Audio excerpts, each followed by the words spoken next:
ধুনু আমি আজি খেল এটা খেলিম দেই। আগতে আমি খুব খেলিছিলোঁ, তুমি ধুনীয়াকৈ মন দি চাবা দেই। এইখিনিত আছে ৰাম, মই অসমীয়াতে লিখিছিলোঁ। এইখিনিত আছে শিৱ, হ'ল ৰাম শিৱ। তাৰপৰা দিওঁ ৰাধা আৰু পাৰ্বতী। এইবোৰ মানুহবিলাকৰ নাম শুনিছানে কেতিয়াবা? জানাতো কোন হয়? কৃষ্ণ আৰু এইখিনিতে দিওঁ সীতা। এতিয়া ৰামৰ কাৰ ওচৰলৈ যাব?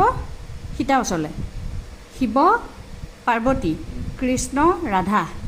তুমি এনেকৈ মিলাব লাগে, কিন্তু আঁচকেইডালৰ মাজত এনেকৈ ক্ৰছো হ'ব নোৱাৰিব, গম পাইছা? আৰু চৰ্ত আছে কি, ইয়াৰ আখৰটোৰ বাহিৰেদিও যাব নোৱাৰিব, এনেকৈ বাহিৰেদিও যাব নোৱাৰিব। বাউণ্ডেৰী টাউনি নিদিলেও হ'ব চাগে, বুজি পাবাই হয়নে? বাহিৰেদিও যাব নোৱাৰিব, ভিতৰেদিয়েই ৰাম সীতাৰ ওচৰলৈ আহিব, কৃষ্ণ ৰাধাৰ ওচৰলৈ যাব, শিৱ পাৰ্বতীৰ ওচৰলৈ যাব। পাৰিবানে কৰিবলৈ?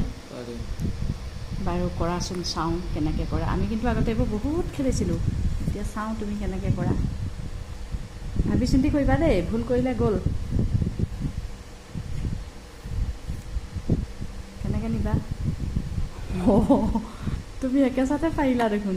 আগতে জানা এনেকুৱা খেল আমি বহুত খেলিছিলোঁ, আৰু বহুত নাম দিলে এতিয়া বহুতে অকাই পকাই থাকিব, কিনি নিম নাযায় দেখোন, এনেকৈ ভাবি থাকিব। তো বহুত জানিব পাৰি এইটো খেল। খেলিবাচোন তুমিও, আৰু এনেকুৱা বনাবা, আমি খেলিম দেই।